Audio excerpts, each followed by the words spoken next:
Okay? Our goal is to get these equations in this format. That's our goal. Okay? That's our goal. So here's our equation. Lewis, what would you like to do first?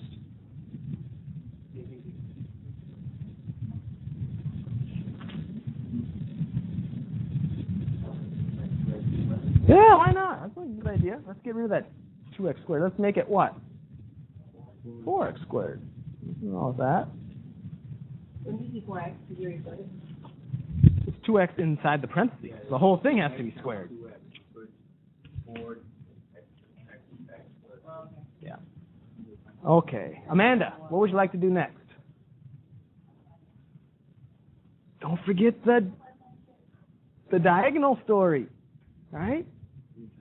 You've done this so many times already. The diagonal story. Do what?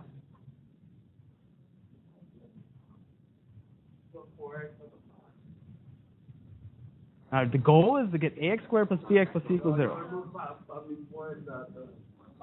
Move the point 5 minus x. Yeah, exactly. Move the point 5 minus x up to the diagonal. Because you remember what your goal is. Your goal is to have everything up on top. So let's just move it up on top.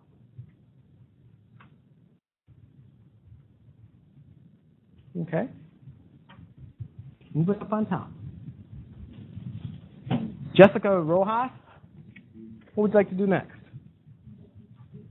Yeah, why not? Let's multiply that 500 through. 500 times a half is 250 minus 500x equals 4x squared. Okay.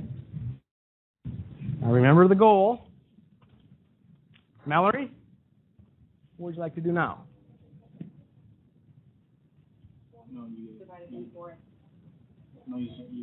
Yeah, just let her talk.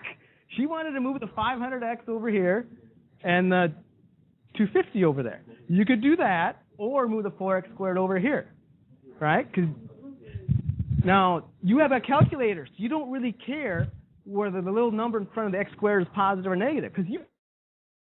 But I just like it better too by having the little number in front of the x squared be positive. The reason why is it's one less thing to worry about.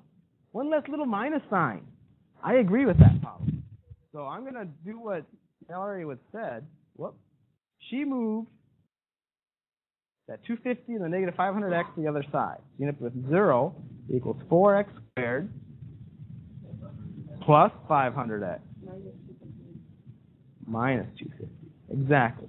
Now I know what my A, my B, and my C are. In fact, they're what, Adrian?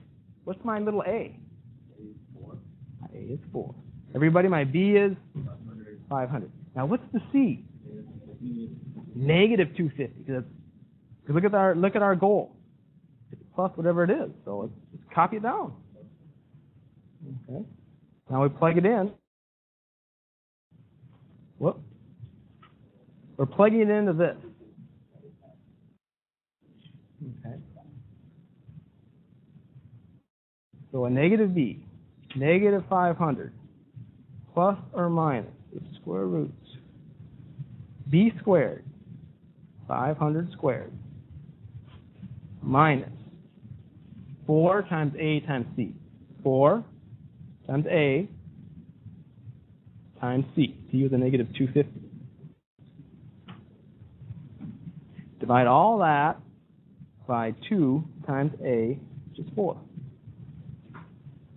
Okay? What you get. Now, when you do this, if you're using the calculators that you checked out, inside that square root, you just plug everything in. 500, push the x squared button. Push the minus button. 4 times the negative 250. And use that little plus minus symbol. Okay? Well, I'll show you. Let's write this part down first. Negative 500 plus or minus. Okay, push 500.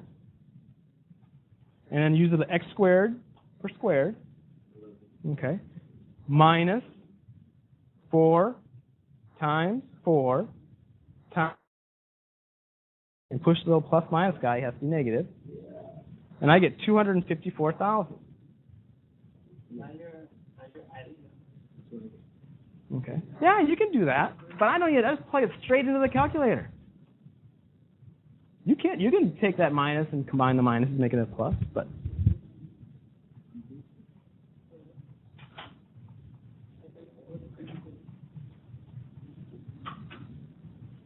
end up with negative 500 plus or minus, take the square root of that guy, you get about 504. So there's two possible answers here. There's two possible answers. I'm going to get a negative 500 and a negative 504 and divide it by 8. And I get a negative 125.5. Or take the negative 500 plus 504, divide it by 8. That's 4 over 8, or a half.